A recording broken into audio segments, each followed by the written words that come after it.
this music turned down, guys, and then we'll start today's stream. Get this mic pulled in a little bit. We just had some news drop. I know we just kind of started the stream, so I don't know how many people we actually have in the stream right now. But we had some big news just come out. Miles Turner is out tonight, and currently Prizepicks has not pulled props yet. So if you guys want to play for today, take the LeBron discount, pair it with Bobby Portis over fantasy. That is a fantastic play. I'm surprised Prizepicks hasn't pulled these lines. These are so good. Miles Turner got ruled out at 7, literally 3 minutes ago. They haven't pulled any of Bobby Portis' props. I'm expecting Bobby Portis to start. He might come off the bench still, but he's definitely going to play more now that Turner's out. His fantasy score line should probably be 27.5, 28.5. Maybe Prizepicks knows something I don't, but I don't know why these lines are still available. So, to everyone who's coming in the stream right now, take some Bobby Portis overs. PRA. They don't have points available. All they have is Goblin, but take PRA, take fantasy score. PR is even good, but I would just take PRA since it's only a half-point difference. So, love this. Love this. This is for sure some good picks to pair with the Portis, or with the LeBron discount, if you guys haven't used that discount yet. Honestly, if you've already used the LeBron discount, then you could just take that out and put in a Goblin or something. But these props are really good. I'm going to be interested to see how much these lines bump, because they're going to bump at some point. But what's up, guys? I know it's a small slate.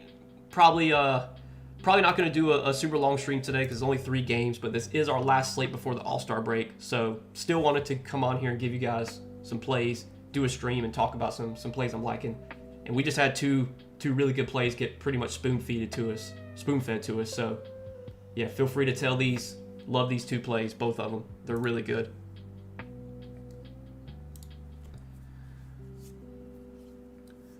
Timothy says, hello, Noah. Thank you for your stream. Sure thing, Timothy. Sure thing, my man. I use LeBron's free square with Kling PR at 25.5 and Isaiah Joe over 13.5 points. We can take a look at those. I think it's a really good matchup for Donovan Clingan, especially if Nurkic doesn't play for the Jazz. So we don't know yet if Nurkic is playing or not. He's not on the injury report, but we've seen a lot of times this year, Nurkic sits out on back-to-backs.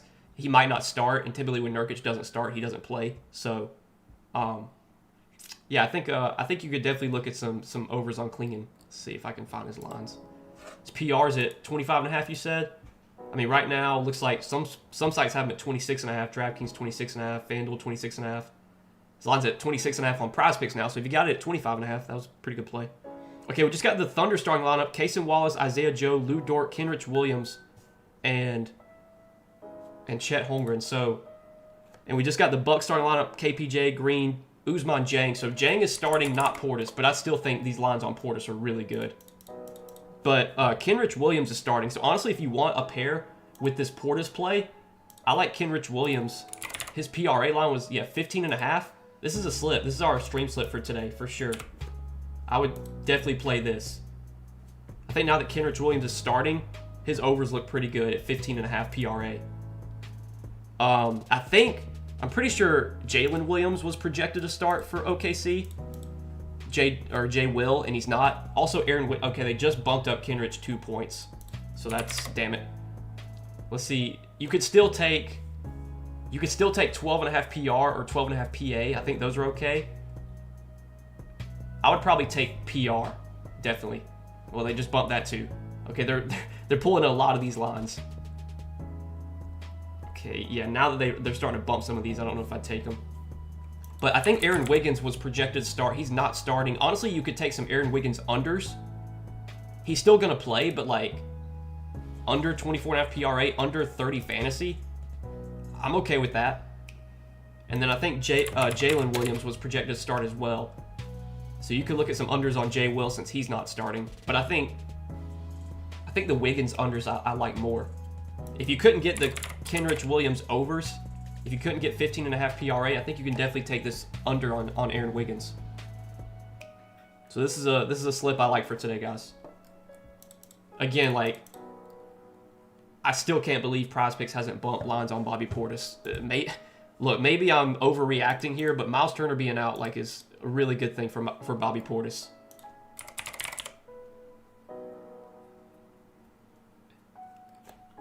They still have PR up, they still have PRA up, and they still have fantasy score up. They did pull some of his other lines, though. He's not starting. I would have liked to have seen him in the starting lineup, but he's probably still going to play at least, you would think, low 20s minutes, minimum. He's definitely got a chance to play more than that.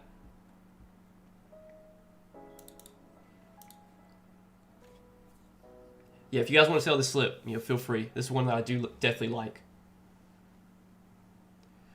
But Timothy was asking about Klingon, and we answered that one. Then Isaiah Joe. So Isaiah Joe is starting, and I think that's good for Isaiah Joe. This is a good matchup for Isaiah Joe. Isaiah Joe gets a lot of his production from threes, and the Bucks, I want to say, have been giving up a lot of threes this year. You can look at the matchup. I mean, almost 40% of Isaiah Joe's points come from spot up. The Bucks rank 4th worst in spot up allowed, or 5th worst. They're giving up a ton of catch and shoot, which is really good for Isaiah Joe. Matchup's definitely good. He's starting as well, so we probably project him for what? Now that he's starting, you probably project him for like mid to high 20s minutes. Let's look at games without SGA when he plays at least like 24 minutes. I mean, 21 points, 19 points. He did have a game where he only had 2 points, but he also shot 1 for 7 in that game. So, yeah, I don't hate that over on Isaiah Joe. I'd assume his lines... Looks like, I don't know if the market has adjusted his lines much. MGM moved his line to 14.5. But yeah, now that he's starting, I feel better about Isaiah Joe's minutes for sure. And obviously no SGA, no J-Dub. There's a ton of usage available. So the 22.5 fantasy points for Portis with the LeBron square. Love that play, man. Love it. Look, again, I could look stupid at the end of the night, but I think this is a great play on Bobby Portis. I'm surprised his lines haven't really adjusted much. I was expecting his lines to really bump up a lot. But again, maybe I'm overreacting, Maybe Miles Turner being out doesn't really matter much, but I think it does. I mean, Miles Turner was projected to play like high 20s minutes. Those minutes have to go somewhere. Portis should be the biggest beneficiary picking up those minutes. Let's look at Portis this year without Miles Turner. Let's see, because I know he's played some games without Turner this season. So, obviously no Giannis, but without Turner, 2 games without Miles Turner, 27 minutes and 37 minutes. His minutes have been down lately, Portis's have. Only 17 and 16 the last 2 games, but you would think they'd come back up here now that Turner's out. I mean, he hasn't played a single game this year without Turner and Giannis. So, really hard to know how that's going to shake out, but without Giannis, he averages 27 minutes per game. In 2 games without Turner, he's averaged, like 30 minutes per game, 32. Love this play. If it doesn't hit, man, I'll be really sad because this is like my favorite play of the day. I already gave this out to Patreon members. I gave out Portis 21.5 fantasy earlier today. And the line bumped up a point. And now that Miles Turner's out, like I feel even better about it. It looks like they did bump up his points prop 2 points. I mean, his points is at 13.5. His rebounds is at 7. So his PR should probably be 20.5. And it's 17.5. So that's a good play right there. His PRA should probably be like 21.5, 22.5.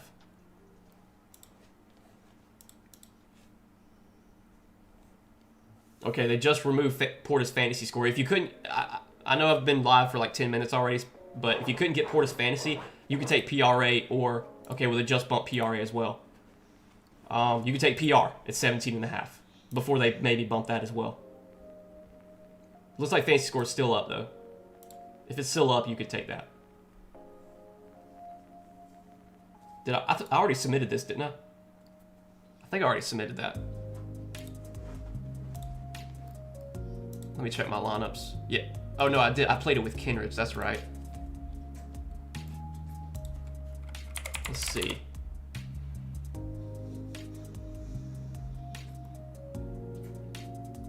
I'll just leave it as it is. But the Aaron Wiggins under I do like. I wonder if they bumped his lines down at all. Looks like most of his lines stayed the same. I can't remember what they were. Fantasy should probably be, since he's not starting, his fantasy line should probably be like 27.5. I think 30 is just a tad bit high. Someone was asking about Jared McCain props. We could look at some Jared McCain props. So he's only played, I think, 2 games with OKC now, or maybe just 1. Honestly, I can't remember. Let's see. I know last game he was with OKC because I watched that game and I remember seeing him on the TV. This game, I think this game was with. Let me see.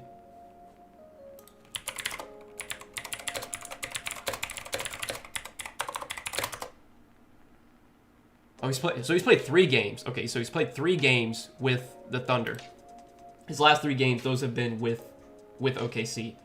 If you look at his minutes in these games, 14, and then 22. I think these 2 games. Let's see.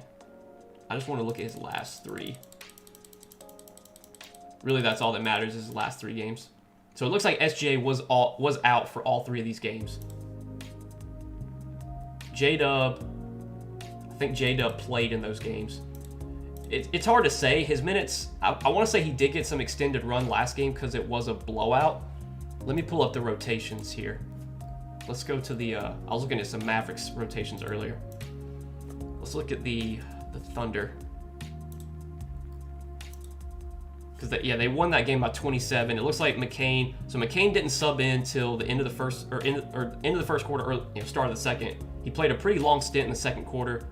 And then he didn't play much in the third quarter at all, but then he played the entire fourth quarter because of the blowout.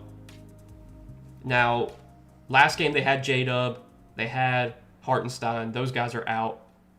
It's a back-to-back. Who knows how much Caruso plays on a back-to-back? I would guess McCain plays like 14 to 18 minutes. He could definitely get extended if it's a blowout. He for sure will play if it's a blowout. So I think if you're taking some McCain props of like if you're taking overs on Jared McCain, you're probably hoping it's a blowout. But we know he's a player that can score. Like he's shown an ability to score when he gets opportunity. It's a good matchup. He's a big catch and shoot guy.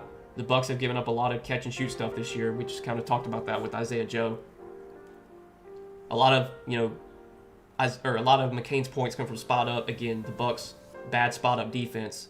So I don't hate it. Honestly, if I was going to bet McCain props, maybe I'd bet like all overs. Maybe bet him for like 15 points, 20 points. And just hope he gets a bunch, like hope he plays like the entire fourth quarter because it's out of hand and he just cooks in the fourth quarter. A lot of his lines have come up a little bit though because I was looking at him earlier. His points prop was at 9.5. His PR was at 11.5. So market seems to be betting into McCain overs at least. I don't hate it. I think it's a good matchup for sure. I think if you are betting those, you probably want to blow out. Check Reeves, rebounds and assists. We'll take a look at that one. Let's take a look at that one. So I'm interested to see if the Lakers bring Austin Reeves off the bench again or if he's finally back in the starting lineup. They brought him off the bench his last few games since he's come back from injury. Without Luka this year and with LeBron, he's played 4 games. He's averaging RA per game at least in those games, 11.3. Or 10.3, excuse me. The one game he had 15, he played 41 minutes. Then he had 4 in 22 minutes. That was a blowout though. He had 13 in 24 minutes, and then last game he did get up to 29 minutes. He had 9 RA. He also, that matchup against OKC was obviously not great. But you look, he had 2 rebounds on 5 rebound chances. 5 rebound chances, you'd maybe like to see a little bit more there. But the potential assists were good, 8 potential assists. We know Reeves can really handle the ball a lot. And especially without Luka, he's going to be like the primary ball handler, especially when he's not on the floor with LeBron. And they're going to stagger LeBron and Reeves. So like any minutes that LeBron is not on the floor, Reeves will be on the floor in those minutes. So those minutes he gets without LeBron should be good for his assist upside because he's going to be doing all the facilitating. You just got to hope the Lakers make some shots. But the matchup should be pretty decent against Dallas. Dallas defensively this year, they're not stout by any means. Looking at sportsbook odds, it looks like all books have them at 10.5. It's pretty much even money.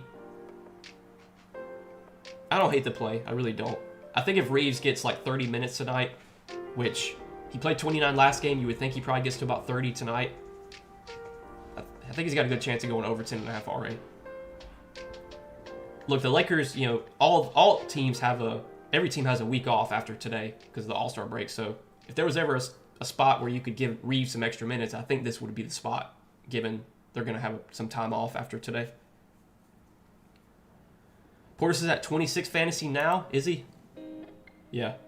I mean, I told you guys that was a good play. The line bumped up 4 points. If it doesn't hit, man, then, you know, it is what it is. But it was a great play, and it was one that I'm very confident in. Hopefully it comes through. Hopefully it comes through. But yeah, I felt great about that one. What do you think for Dort over rebounds? Let me take a look at some Lou Dort rebound props. I feel like rebound props on a guy like Lou Dort is just like super tough to project, but I mean, he's averaging almost 4 rebounds per game this year. He's over 3.5 rebounds in, 63% of his games? Let's see how, so his rebound chances, he had 5 rebounds on 9 rebound chances, 2 rebounds on 3 chances, 5 rebounds on 6 chances. I mean, Dort's never been like a big rebound guy. I feel like betting on Lou Dort rebounds is just kind of like, you got to hope the ball just kind of bounces his way. I will say without Hartenstein, that's probably good for his rebounding numbers. He is averaging 4.3 rebounds per game in the games he's played without Hartenstein. Without SGA, or without J-Dub and Hartenstein, he's averaging 5.6 rebounds per game. He hasn't played a game yet without SGA too, but no Hartenstein should definitely help his rebounds upside. And I think since they're not starting Jay Will, you know, since they're not starting another big, that's probably good for Lou Dort's rebounding upside. Just having more guards out there instead of a big. You would think, I mean, obviously, like Isaiah Joe is not going to rebound at the same level that Jalen Williams would. So, if you look at his numbers without Hartenstein and J-Dub, he's been pretty good on the glass. So if you just want to follow that trend, I mean, go for it, man. Again, like Lou Dort rebounds just feels like a prop that I don't see a ton of edge in. It's just kind of all luck, but the hit rate's there. I think Chet finally goes over his points tonight. Last 5 game log doesn't look good, but no Hartenstein and Jay Will plus SGA are out, so I expect him to get some good volume. I mean, yeah, we could look at Chet this year with all those guys out. That's what I love, man. It's so easy on Props Madness to just like easily sort stuff. So let's look at games for Chet without SGA, without J-Dub. I don't even think he's played a game without all these guys. He's only played 1 game without SGA and J-Dub. He had 17 points in 35 minutes against Houston, but that was a terrible matchup. This matchup against Milwaukee is definitely better. Miles Turner being out probably makes it an even better matchup. I do worry about blowout for Chet. Like, this game could definitely be out of hand, but if OKC blows them out, you would think Chet's going to be a reason why. So, yeah, I think that's a good play on Chet. I really do. I don't hate it.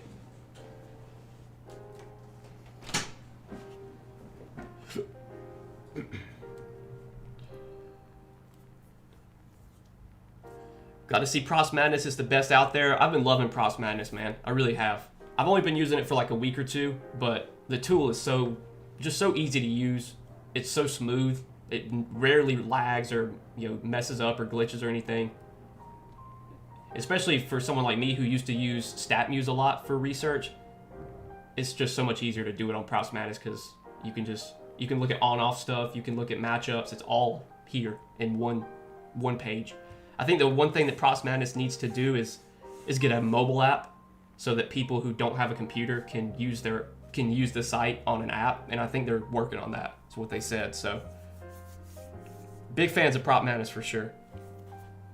They definitely put out a great product. Any Chet overs fantasy or PRA? I don't hate his points. Whoever just asked about that. I haven't looked at any of his other lines. Fantasy's at 38.5. PRA's at 30. I mean, Chet is a pretty big steals and blocks guy. Let's see his steals and blocks odds. Where are those lines at? Right there. So he's favored to get 2 steals and blocks. His steals and blocks have kind of been up and down lately. I think if I was going to take a Chet over, I would probably go with points. I feel like if he gets 38 fantasy, he's probably got to score 19 points. So many people are betting Chet unders today. It just feels like a spot where he goes over. I really wonder the people who just blindly bet based off last 5 games, like, do they even look at the injury report? Do they even know who's not playing for OKC, or do they just blindly bet? It baffles me that people will do that. But I guess why not? You know, if you're Prizepicks, why not put up last 5 games that people are just going to blindly bet last 5 games without anything else, any other research? Surely people know SGA's not playing, J-Dub's not playing, but maybe they don't. Maybe they don't think it matters. I think it matters, though. If I was going to take a Chet over, though, I think I'd probably look at his points, maybe. Already got a snipe. You think we'll get a Nurkic update? Any Jazz players overs? So we are still waiting for that. We're waiting for the Jazz starting lineup. Nurkic, he's not on the injury report, but it's a back-to-back, so there's a chance he doesn't play. There's a chance he just doesn't start. If he's not starting, you would just assume he's not playing. Lines are pretty high on Kyle Filipowski right now. The sports books, they're setting these lines almost as if Nurkic is not going to play. If you see Nurkic starting and Filipowski off the bench, I think you could look at some unders on Filipowski. But I would only take these unders if Nurkic is not starting. If Nurkic is starting, excuse me. If Nurkic is not starting and Filipowski starting, then I wouldn't touch him. But the sports books are basically setting lines on Filipowski as if Nurkic is not going to play, which I feel like that's the most likely scenario. I don't know why they would sit Lauri Markkanen and not sit Nurkic, but I guess we'll see. We'll wait for that Jazz starting lineup. We probably won't get the Jazz starting lineup till, an hour from now, so it obviously won't be on stream, but it's something you can maybe look for later in the night if you have your notifications on. What's your best pair with the LeBron discount? It was those Bobby Portis props. I mean, the lines have bumped a ton now. I gave those out early on in the stream, so if you were in here, you should have got them. Fantasy was at 22.5. PRA was at 18. PR was at 17.5. All those lines have bumped up a ton, but they were really slow to bump them up, so you guys should have been able to get those in before they bumped them, hopefully. Those were definitely like my favorite plays today.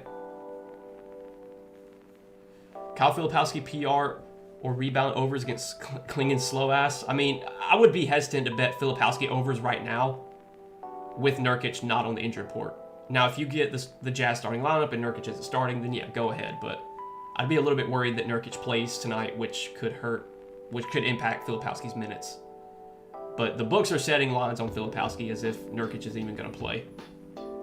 Tried to say Bobby, but I had to update. They already bumped it. Damn, that sucks, man. I did ping in the Discord. I don't know if I'm sure some of you guys that are in here are probably in our Discord. I did ping in the Discord chat to take those Bobby Portis overs. Did that before I got on stream. PJ Washington, 13.5 points. Let's take a look at that one. I kind of like some PJ Washington props. I already took his rebounds over 5.5. That line's, pretty heavily juiced to the over, so I wouldn't bet it now. I think the minutes come up on PJ Washington. His minutes have been limited since he's come back from injury. I think it's a concussion he came back from. He played 23 minutes off the bench his first game back from a concussion.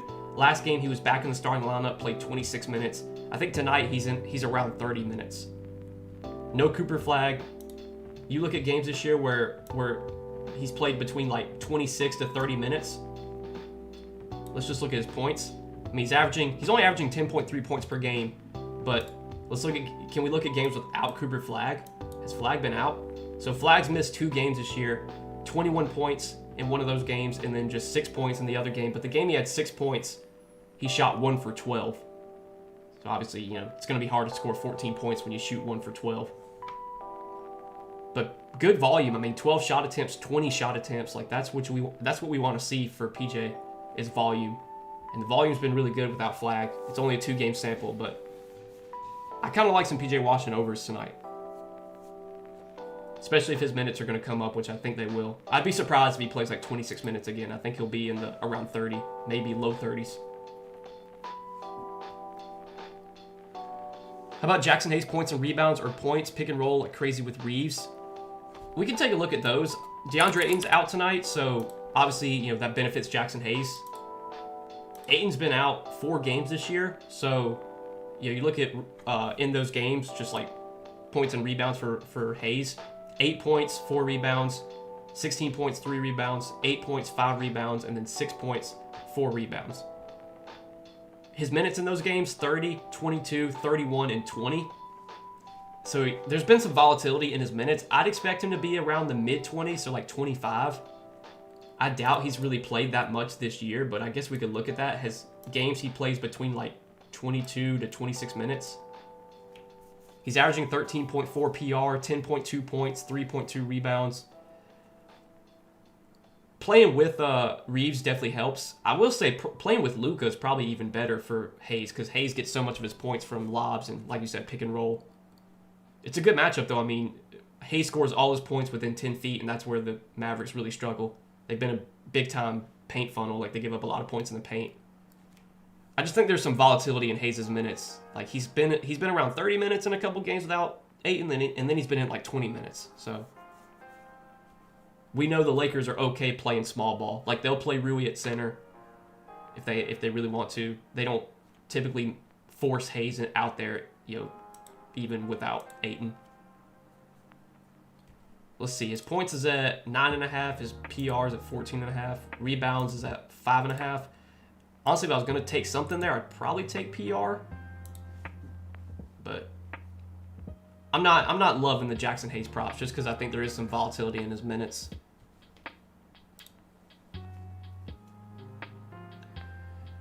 What's up, Noah? Kendrick Williams over 10.5 points. That was probably okay. I know they did bump that line up. I think that line was at 8.5. But now that Kenrich is starting, I do like his props more.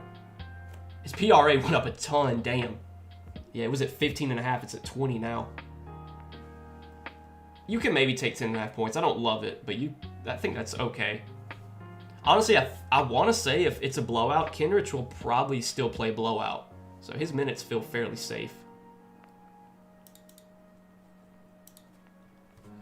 Chet under points. I don't know about that one, man. I don't know.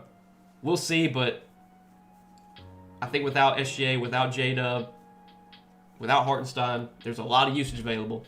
I think the way Chet doesn't go over his points is if it's like a huge blowout and, he just doesn't get full minutes, which is a possibility. Chet 19.5 first half fantasy. You could always look at the first half props for blowout games for sure. I want to say Chet's a guy that typically kind of starts out hot. Like when he has good games, it's usually like he starts out really good. He has gone over his first half fantasy in some of these games where he went under his full game. If I was going to take like PRA or fantasy, I think I'd definitely take fantasy because he probably gets at least like one block or steal in the first half to make fantasy a better bet. Or maybe 10 points. That's tough between like 10 points or 19 fantasy. I think I'd lean. Ooh, that's tough. I think I'd lean fantasy, but I don't hate some first half overs for Chet. Obviously, if you're taking those first half overs, you just kind of hope that OKC puts up a ton of points in the first half. It's a blowout, and then in the second half, Chet just doesn't play a lot. But we'll see. We'll see what happens there.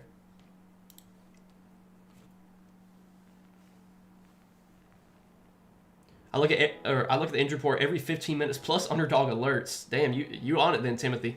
Honestly, sometimes you don't even have to look at the injury report because underdog's going to tweet out the injuries pretty quickly. The minute I saw everyone taking Chet unders, I took his over first quarter points. Hey, that could be the move. I took Chet over points and Sims over boards. He's getting the opportunity. Chet's thin. Expecting Sims to get boards with the opportunities he's been getting. I mean, yes, they're starting Sims at center. He's typically been a good rebounder. That's really like all he does is rebound. I don't love the rebounding matchup, but I want to say without Hartenstein, OKC's definitely been worse on the glass this year. I mean, you just look at Sims this year with like 24 minutes. I mean, he's averaging 8.3 rebounds per game. He probably is going to play like 24 minutes. I think last game he played over 30. He played 36 last game.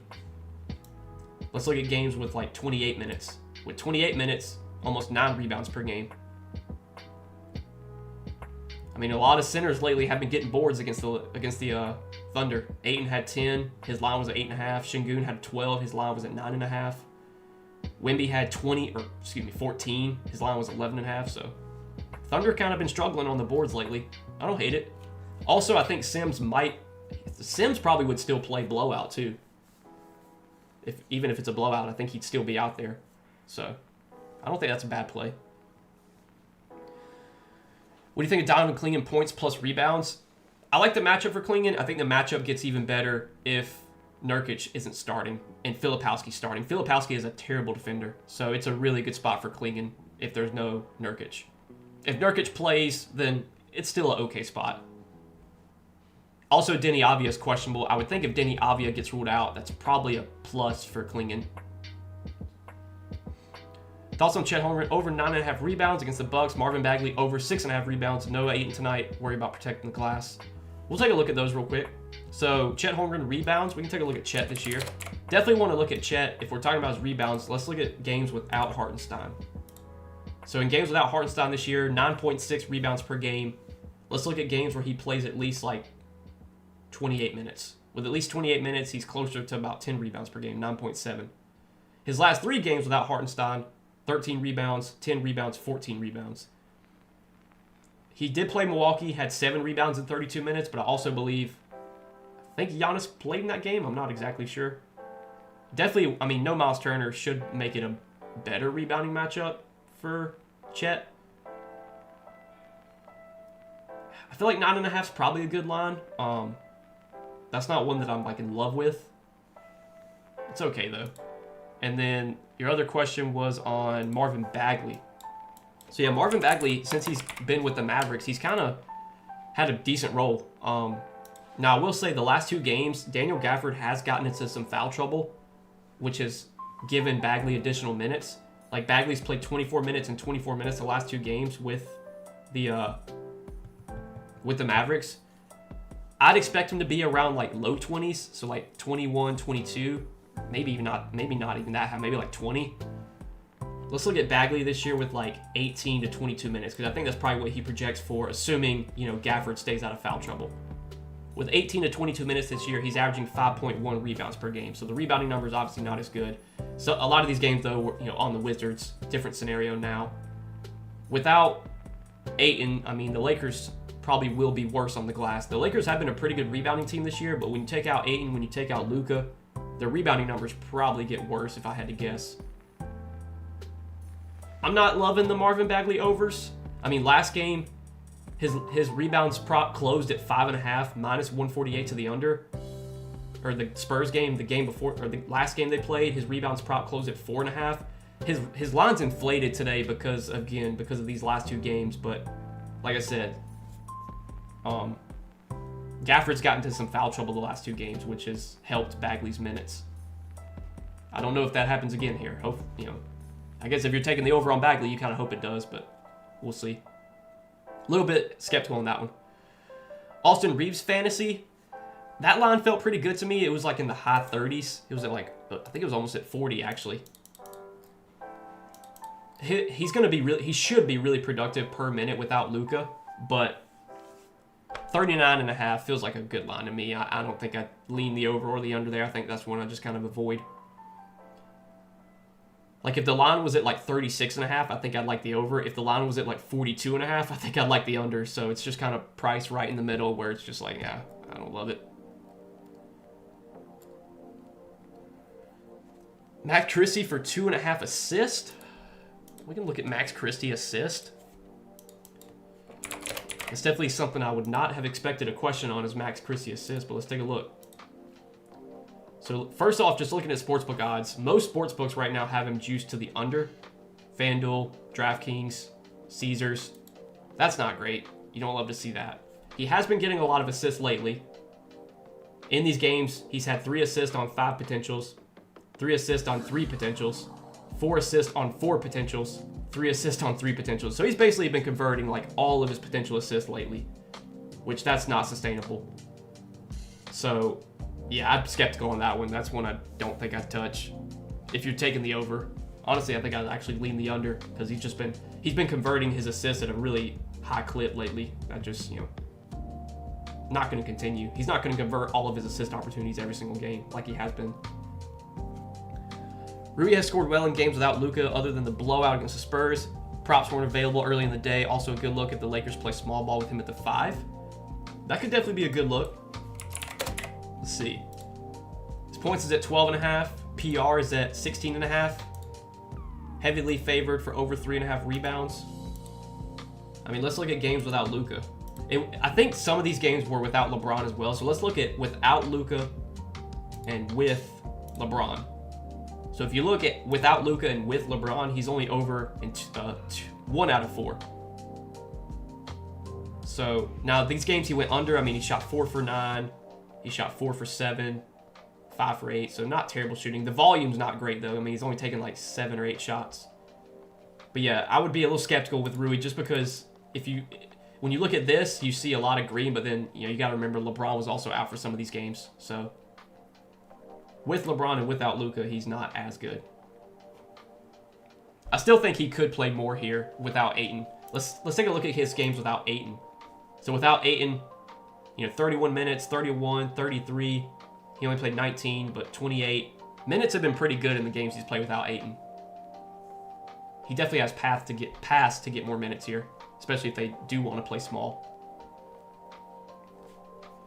You took Austin at 38 on underdog. Well, if it's at 38 on underdog, that's better for sure. At 39.5 on Prizepicks, though, I think I'd probably stay away from that. Benny says he got Portis on at 11.5 points for 1.82x. Was miscalculation on my book because all others had over 13.5. Well, that was a great play, man. That was a great play. Hopefully it comes through. But yeah, if you were able to get points, Portis at 11.5 with a good multiplier on the over, then yeah, that was a good one.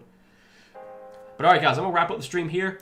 Good luck, everybody. This is our last slate before the All-Star break. So after today, I will be gone until next Thursday. There's no NBA games till next Thursday. Here's my word of advice over the next week.